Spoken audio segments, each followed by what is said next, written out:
नमस्कार दोस्तों, एक बार फिर से स्वागत है आपका मेरे चैनल YouTube हिंदी में और मैं हूं परवीन। तो दोस्तों, आज मैं आपके लिए लेकर आया हूं फतेहाबाद के बारे में। फतेहाबाद ज़िले से रिलेटेड जो क्वेश्चन पेपरों में पूछे जाते हैं उन सभी के बारे में मैं इस वीडियो में आपको बताने जा रहा हूँ। तो चलिए आइए स्टार्ट करते हैं। तो देखिए, फतेहाबाद की स्थापना 15 जुलाई 1997 को की गई थी और इसे नदियों का नगर भी बोला जाता है। और इसके इतिहास के बारे में हम देख लेते हैं। फतेहाबाद को 15 जुलाई सन 1997 को हिसार से अलग करके नया जिला बनाया गया था। 17 नवंबर सन 1398 ईस्वी में प्रसिद्ध आक्रमणकारी तैमूर लंग ने फतेहाबाद में कत्लेआम किया था। फतेहाबाद का अस्तित्व सम्राट अशोक के काल से ही रहा है। प्राचीन समय में इस क्षेत्र में भील जाति के लोग भी रहते थे और यह क्षेत्र उदय नगरी के नाम से भी जाना जाता था। तो अब हम फतेहाबाद के मुख्य नगर टोहाना के बारे में बात कर लेते हैं। टोहाना यहाँ का एक प्रमुख नगर है। प्राचीन समय में सरस्वती नदी के किनारे बसा टोहाना एक विकसित नगर रह चुका है। हरियाणा के जिला हिसार में हास्य के पश्चात टोहाना का किला ऐतिहासिक दृष्टि से काफ़ी महत्वपूर्ण है। इस किले पर 38 बार विदेशी आक्रमण भी हो चुके हैं, जिसमें हम इसकी महत्वता और आवश्यकता का भी अनुमान लगा सकते हैं। सन 1970 में इंदिरा गांधी राजकीय डिग्री कॉलेज की स्थापना भी यहीं पर की गई है। यहाँ से 5 नहरों के निकलने के कारण टोहाना को नदियों का नगर भी कहा जाता है। चीनी यात्री हेनसांग ने सन 639 ईस्वी में इस क्षेत्र की यात्रा की थी और उन्होंने इस नगर की काफ़ी प्रशंसा भी की थी। तो टोहाना को सन 1890 ईस्वी में रेल से जोड़ा गया था। तो चलिए आगे देखते हैं।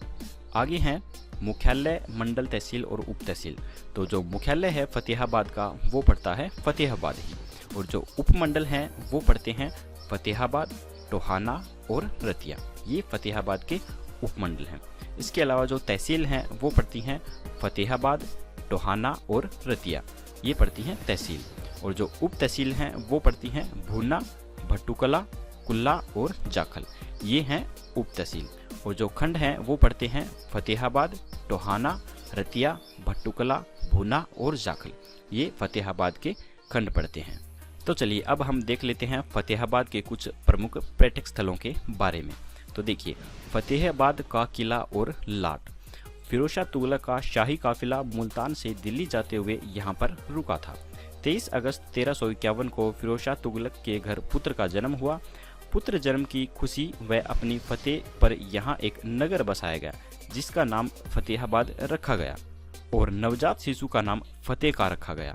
फिरोज शाह तुगलक ने पुत्र जन्म की खुशी में फतेहाबाद शहर बसाकर नगर की सुरक्षा के लिए एक विशाल किले एवं सुरंगों का भी निर्माण करवाया था। यहाँ एक गोलाकार स्तंभ भी स्थित है। तो ये सब मैं आपको दिखा देता हूँ फोटो के द्वारा। ये देखिए, ये है फतेहाबाद का किला और लाट।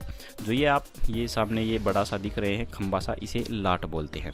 और जो इसके ये चारों तरफ बिल्डिंग्स बन रही है वो इस किले की बिल्डिंग है। तो देखिए, मैं आपको दूसरी फोटो में दिखा देता हूँ अलग एंगल से। तो ये देखिए, थोड़ी साइड से फोटो ली गई है।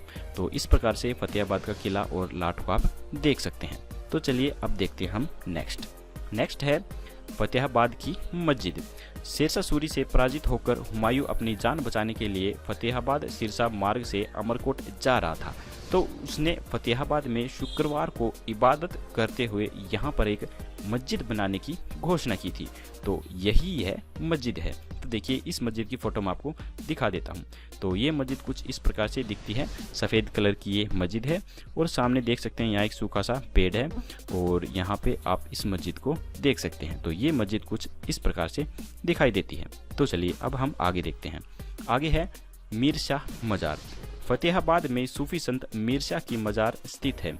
इस मजार के प्रांगण में एक पत्थर पर बादशाह हुमायूं का अभिलेख भी उत्कीर्ण है। तो मीर शाह की मजार भी हमारे फतेहाबाद में ही पड़ती है। तो चलिए अब आगे देखते हैं। आगे है प्रमुख उद्योग। तो सूती धागा उद्योग यहाँ फतेहाबाद का प्रमुख उद्योग है। सन 1963 में प्रथम कॉटन मिल भी फतेहाबाद में ही स्थापित की गई थी। तो चलिए अब आगे देखते हैं। आगे है प्रमुख नदी। तो फतेहाबाद की जो प्रमुख नदी है वो है घग्गर नदी। तो घग्गर नदी के बारे में मैंने अपनी पिछली वीडियो जो पंचकुला पे बनाई थी उसमें मैंने विस्तार से बता रखा है। अगर आपने मेरी वो वीडियो नहीं देखी है तो आप अपनी स्क्रीन के राइट साइड के टॉप कॉर्नर पे जो छोटा सा आई का निशान दिख रहा है वहाँ पे क्लिक करके आप मेरी वो वीडियो देख सकते हैं।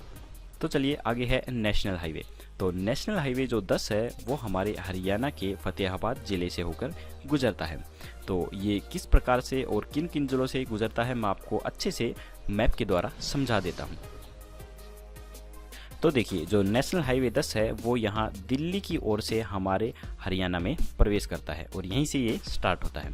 तो सबसे पहले ये हमारे यहाँ झज्जर की तरफ प्रवेश करता है। तो झज्जर से ऐसे रोहतक की तरफ जाता है और भिवानी के कुछ क्षेत्र में भी होते हुए बिल्कुल हिसार के बीचों बीच जाते हुए और फतेहाबाद से ऐसे निकलते हुए और सिरसा के बिल्कुल बीचों बीच होते हुए ये इस तरफ पंजाब की ओर निकल जाता है। तो ये है नेशनल हाईवे 10 और यह झज्जर, रोहतक, हिसार, फतेहाबाद और सिरसा हरियाणा के इन जिलों से गुजरता है। दोस्तों जल्दी ही मैं हरियाणा से गुजरने वाले सभी नेशनल हाईवे के बारे में एक नई वीडियो लेके आऊँगा जिसमें आप अच्छी तरीके से समझ सकते हैं कि कौन कौन से हाईवे हमारे हरियाणा ज़िले से गुजरते हैं। तो अगर आपने मेरा चैनल सब्सक्राइब नहीं किया है तो प्लीज़ मेरे चैनल को सब्सक्राइब करके रखिए ताकि जैसे ही मैं उस वीडियो को पोस्ट करूंगा आपको सबसे पहले नोटिफिकेशन मिल जाएगा। तो दोस्तों आप भी इसी प्रकार से रोचक तरीके से हरियाणा जीके सीखने के लिए मेरे चैनल को सब्सक्राइब कर सकते हैं और मेरी वीडियो कंटिन्यू देख सकते हैं। मुझे आशा है कि मेरे द्वारा बनाई गई ये वीडियो आपको काफ़ी अच्छी लगी होगी। तो प्लीज़ मेरी वीडियो को एक लाइक करना बिल्कुल मत भूलिए। Thanks for watching. अगर आपको मेरी ये वीडियो पसंद आई तो प्लीज़ लाइक, शेयर और सब्सक्राइब करना बिल्कुल मत भूलिए। जल्दी ही मिलते हैं एक नई वीडियो के साथ। तब तक के लिए जय हिंद, जय भारत।